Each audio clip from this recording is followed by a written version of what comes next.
4, 3, 2.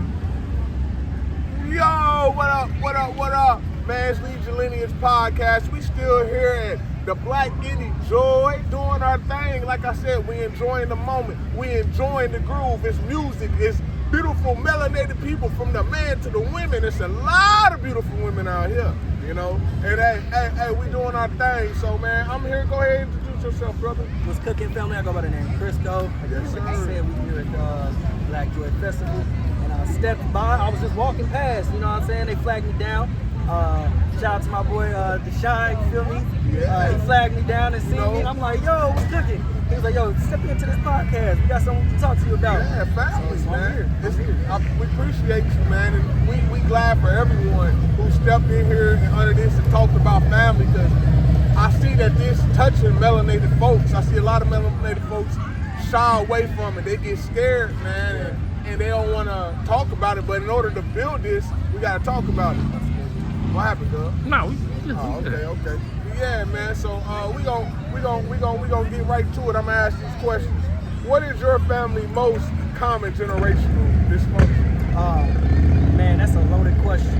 But I'm sure with the sake of time, you know, I'll try to make it quick. But I believe one of the most common, my family's common generational dysfunction is keeping in touch with one another. You know what I'm saying? I think that there's and I don't think it's fully because of hatred. You know, I think growing up you do deal with some type of like childhood trauma and stuff like that. And even if you are with, and I mean when I say this, I mean like siblings, right? Yeah. Or whoever, you know. For me, I just speak for me. I mean, in my siblings, and even I believe it's a universal thing. Even though you can grow up in the same household, each and every single person has their own human experience within that household. Yeah. You know what I'm saying? And you know, as we get older and become adults and young adults and things of that nature, you know, we find ourselves going into our own path of life. And somewhere around the way or the other, I don't know where it stems from, right? But you know, just that dynamic of being in touch with each other.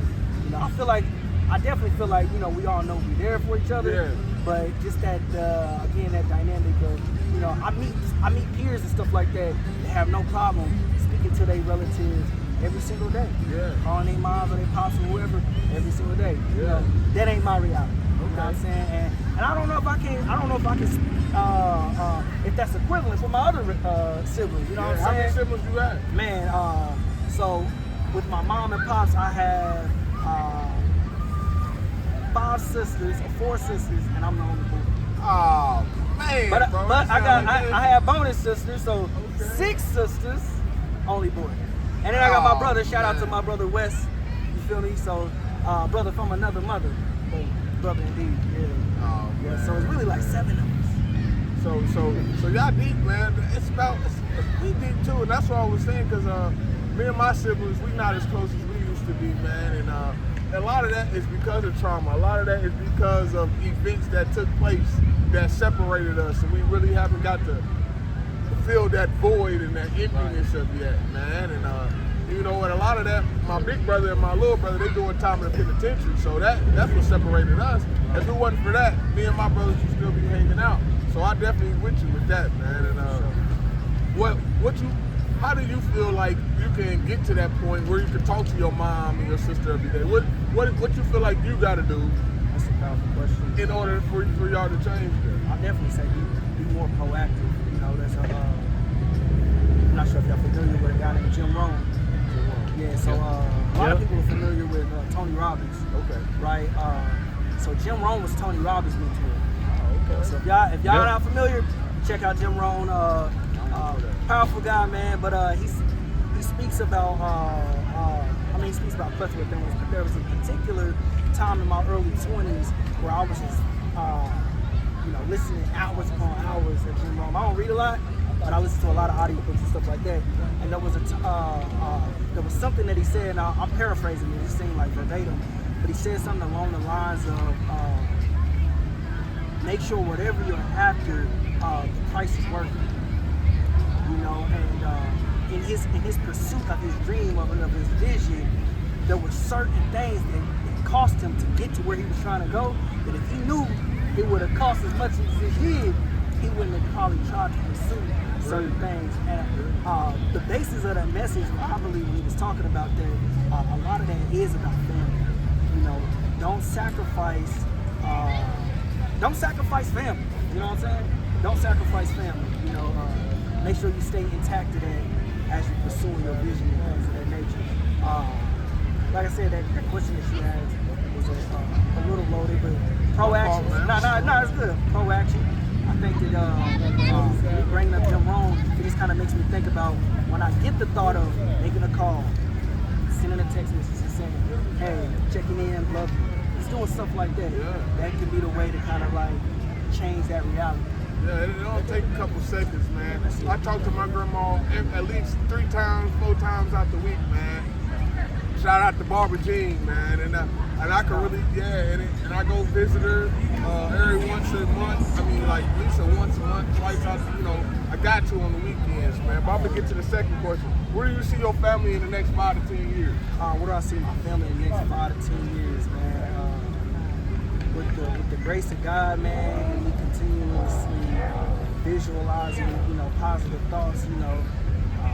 I see a lot of unison. I see a lot of partnerships within the family. With each sibling having like their own business venture, just finding some type of creative way to be able to come together. Even if it's something like this, where we're all having our own vending booth or something like this, you know, set up like much like how y'all are. But we got family members just kind of down there doing it. You know what I'm saying? That's what my mind is. That was dope, bro. You know, so that was one of the dopest answers I heard about family members.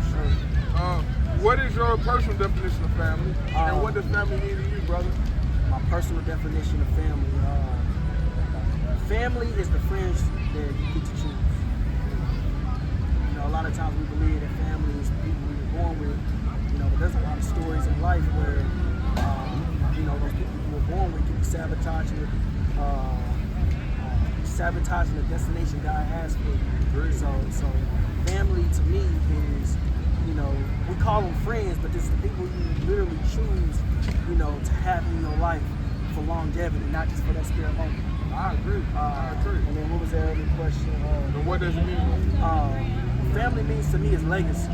Yeah. You know, finding those clan or those individuals that's willing or able to be on one accord with you in the realms of mind, body, and spirit. You know, yeah, that's what it means to me. I like that. Okay. What is your favorite family memory of all time, brother? Favorite family memory of all time? Yeah. Man, y'all taking me back, man. Hey, that's what we do here for these Dominions. We represent families. We're doing everything about families, and I'm glad that you sit here and listen and got to think about it. Absolutely, yeah, no, for sure. And it's a genuine conversation. Yeah. A lot of people turn the camera on and get to Acting, yeah. I've been acting the same way since off the camera. I'm on the camera. I'm the same. Both of us, yeah. for real. For sure, man. Your favorite family memory. Man, I had to be. This is crazy. I had to probably have been 6 or 7 years old when I had all my siblings. Pops and moms were still together. Shout out to y'all if y'all ever get to see this. All my sisters there. We ended up, I think, going to like Six Flags, Kentucky Kingdom or something like that. Okay. And we just had a ball, man. Yeah. And it made it so joyful because everybody was there. Everybody was there. Yeah. And now that I think about it, you know what I'm saying? Hey, I had a birthday this past, Friday, July 7th, you know what I'm saying? You a Cancer, bro? I'm a Cancer. My birthday, July 16th. Come on, Cancer gang, you know what I'm saying? You already know. So I just turned 30, so crazy. Yep, I'm turning 32, bro. So crazy, man, that's by 90s baby. Yeah, that's by the Gargadian calendar, bro. We really 24, 25. By our ages, Yeah, I don't know. No, you gotta put me on, because I don't know nothing about it. I got you, bro. They lied to us. We really ain't 30. For sure. But yeah, just thinking about that, man. And I kind of think now it's like with a more mature mindset. Yeah. You know, that reality still exists, right? Yeah. But it would take for, you know, parents and stuff like that being okay with the reality that they currently live. Yeah. To be able to come together for everybody. Versus, oh, that's your daddy. Oh, that's your mama. You know what I'm saying? Like, but that takes work. That takes some inner work. It takes a lot of inner work. And to be honest, man, with what you guys are doing here with y'all platform, I love the fact that, you guys is tapping into the modern day media aspect of doing a podcast, but it's actual substance. It's not just entertainment. It's not just pop culture. It's actual stuff that's going to evoke the conversation of our culture. I see it. That's why I was like, you know what? All right, I'm going to go ahead and say something. I don't know what I'm going to say, but, and then it's powerful that you guys got questions that you're asking that invoke thought. Like I said, I would imagine that a lot of people would probably do, not maybe just this podcast, but podcasts in general, when they sit in front of cameras, got a mic attached to them and stuff, they feel like they got to put on a show. And you don't got to put no points to prove. Nope. Just keep it a buck, you know what I'm saying? Keep pushing. Yeah, and people who watch our podcast, if you want to watch it in the future, man, I get vulnerable, bro. I don't care. I let people know. I let people know when I lost my tooth. I let people, I let people know personal things about me, bro. I'm not perfect. I tell people, I'm sitting here telling people to get their families together because that's what I'm doing. Like I just said, bro, me and my siblings, I used to be super, super close with with one of my youngest brothers. We're not no more, and I'm working on that with my grandpa. My dad's dead. I'm getting close to my dad's dad. So we're not just talking about this and just telling other people to do it. It's something that we need to work on and what we're doing. It's something that we saw that we had a problem. Me and Cuz, it's my second cousin, but I treat him like he's my brother. And we saw me and him have problems in our families, and we like, dang, and we was talking, and I was talking to him, and we like, dang, there's so much we can fix on both sides, not just the sides we on, and that's when we decided to do this, man. So it's general, and I'm glad that you gave me that feedback. If you don't mind me asking, how many episodes in are you? 52. Yeah. Oh, I love it. Every week? Yep. 52. Well, congratulations to a year. Appreciate it. Man, I just realized that. It man, is a we year. at 52. We do. That's why I understand the work and the grind, though. bro. It's not easy being consistent. It ain't, and then you forget, like you said 52, in my head when I saw 52, I just saw it, that you're like, dang, bro, that's a lot. I've been so, like you said, you've been so much on the grind. Been in the weeds. You forget, man. But we gonna wrap it up, though, man. We appreciate you. We need to get you on a longer episode, because what we doing right here is just quick, man. So, did you put your information on there? Yeah. Okay, so we gonna get you on a longer episode. Our episodes normally are 45 minutes to an hour, and we gonna get you on one, man. Let the people know how to rock with you. Yeah, For sure. You can tap in with me at Cook by Crisco. Okay. COOKEDBYCHRISSCO. When you do tap in, you'll be able to find things like web designer tips. You'll see music content. I am an entertainer at heart as well. Things of that nature. So. Okay, y'all know what it is, man. It's Lead Your Lineage. Don't forget, you can't lead yourself. I'm sorry, you can't lead your family if you ain't leading yourself.